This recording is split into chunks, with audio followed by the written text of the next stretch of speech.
I signed up for these lessons and what can I learn from these lessons? How can I grow? How can I evolve? Maybe that's toxic positive, but whatever, it helps me. And I love looking at life that way.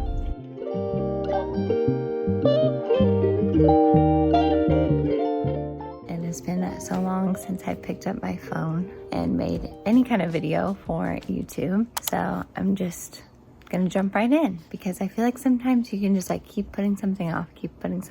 And sometimes you just gotta start, get back into it, and then the momentum builds, you know? So I'm currently downstairs. Luna is napping. Arlo is at preschool. He goes 3 hours a day, 4 days a week. We are currently remodeling our master bathroom. I say we, but it's Steven and his dad. I help pick out the designs, but besides that, I'm not really helping. I'm watching the kids while he does that. Anyways, while she's napping, because she's only like 3 months, a little less than 3 months, so she only naps for like 45 minutes. It goes by pretty quick, so I can spend a lot of that time just like having anxiety about what I should do, but today I'm going to try to do some things that just make me happy, which I know that, but I've just gotten into this weird pattern where I'm like, I could clean, I could do something productive, or I could just sit and relax, and you just spend the whole time like freaking out. I know so many people can relate to that, but I'm setting mood down here. I've got a little candle you can see behind me because our basement has like zero airflow, so it's a little stinky down here. Setting the vibe. I'm getting back on YouTube. I'm just gonna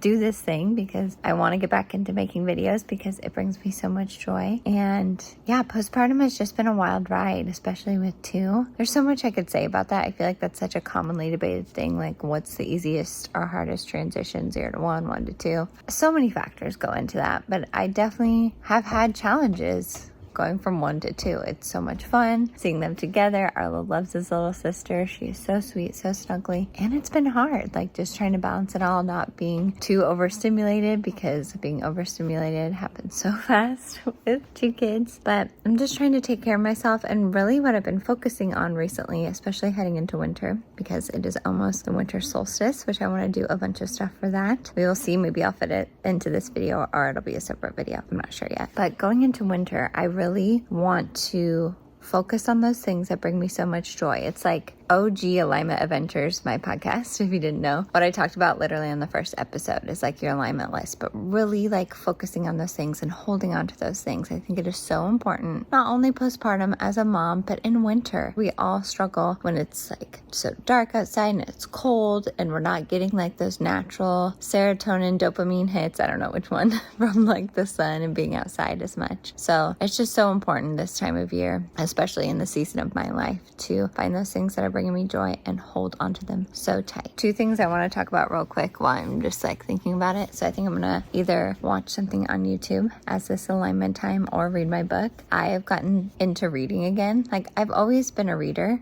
I'm a very slow reader, but recently I've been reading so much faster. And what's helped that is listening to audiobooks. I've been listening to Project Hail Mary while I rock Luna, and that has like changed the game, because you know what it's like when you're rocking your newborn. I mean, obviously you love just like staring at them, but it also can be very like mind-numbing sometimes because you're just doing it again and again, trying to get them to sleep. So this has helped me like look forward to those times as I get to listen to my book, and it is so good. I'm such a science nerd at heart. I used to be a science teacher, if you didn't know. So I love the science behind it, and just anything with space I am there for. So cannot wait to finish that book and see the movie that's coming out in a few months. Sorry if you can hear lots of creaking above me. They're walking upstairs. Another space book that I got, and this was from a local bookstore that I went to with my friend, which was so fun. We had a girls' day and went to Open Door Romance. It's like a romance only bookshop here in St. Louis. It's connected to another bookstore, but I've never been in a romance only. It was so cute. And my friend pointed me out to this because she's a very avid reader, like reads 300 plus books a year, which just blows my mind that she does that. So cool. But she pointed out these books. It's science fiction romance. So if you know, you know with these. Oh my goodness. This is unlike any other romance that I've read.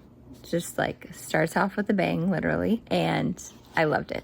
I absolutely loved it. So there's a bunch of these, seriously, like so many of these books. I'm not sure how many of these I'll read, but it was really fun to read this and I enjoyed it. So if you're a science fiction girl, if you like space, if you like romance, check this out. It is pretty wild, but it is so interesting. Ice Planet Barbarians. I don't even think I said the name. I have lots of ideas, but it's just like finding the time to execute them. Like I just have like teeny tiny chunks throughout the day. And I know a lot of moms can relate to this. Like you get started on a task and then immediately get pulled away. And that can be so frustrating. So sometimes I just like don't even try to start these tasks. But like I said in the beginning, I'm committed to at least filming clips of my day/days. We'll see what's included in this vlog, but it just feels good to be back. It feels good to be doing things that light me up, that bring me joy. And I love sharing all these things on here to connect with all of you. And it's really fun to look back on these seasons. So I'm just gonna go for it. Thank you for being here. And yeah, let's get to the rest of the video.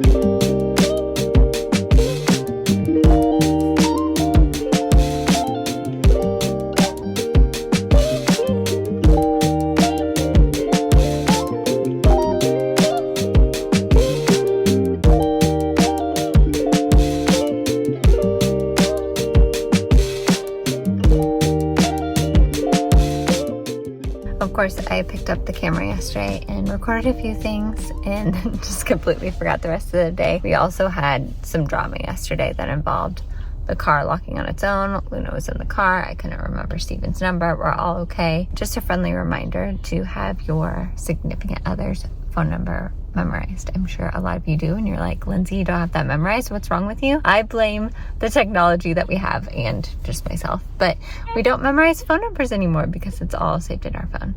Anyways, we're waiting in line for Arlo right now. I've got Luna back there, who's not super happy about being in the car. Luna has been napping like a little bit longer yesterday and today, so I was able to get some stuff done, which felt really good. It gave me that serotonin hit. So we're gonna pick up brother, and we're in line right now. I'm not like driving on the highway or anything, just in the pickup line. Pick up brother and try to have a great rest of our day and do things that are really fun and just ride the momentum of this good feeling, because it feels good to feel good.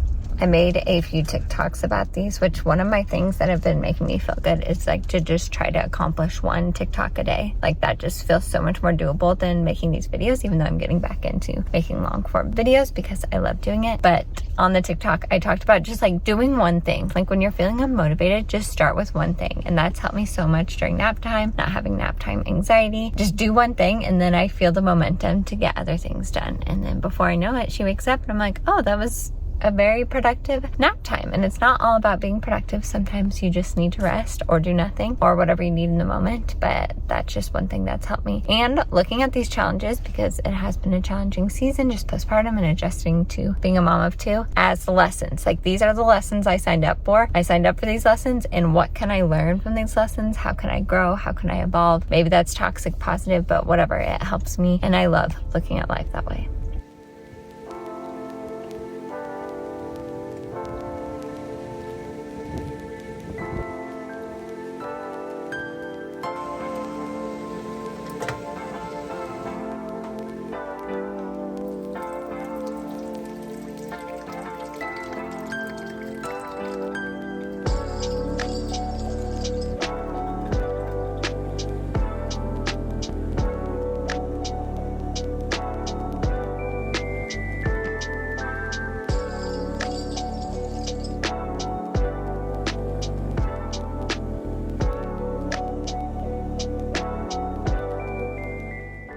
The concept of asking for help as a mother is such an interesting one, and I know can be sticky for a lot of people, including myself. In this clip here, I actually was able to sneak away for a few hours. Steven's aunt and his mom came over to watch the kids, and I went to this local coffee shop and was editing this video as you're watching. And honestly, it was so needed, so good for my mental health. But I don't know if I would have asked them myself. Steven, the sweet and kind husband that he is, asked them to come over because I had been solo parenting all week as he renovated the bathroom. And I don't know, I just have so many thoughts about this. I think there are some deep-seated beliefs about sacrificing everything for your kids, which obviously I know is not good and not what I want to do, but those like subconscious beliefs are real, and I'm still working through them and still letting them go. I'm still a human over here, very much a human with a lot of limiting beliefs. So I just want to be open and vulnerable in sharing that. One of my intentions for 2026 is asking for help more often and taking advantage of these moments where I can have a family member come over and sneak away to work on the things that light me up and help me be a happier, more fulfilled mother, because I think that is one of the best gifts I can give my children, is a happy, fulfilled mother.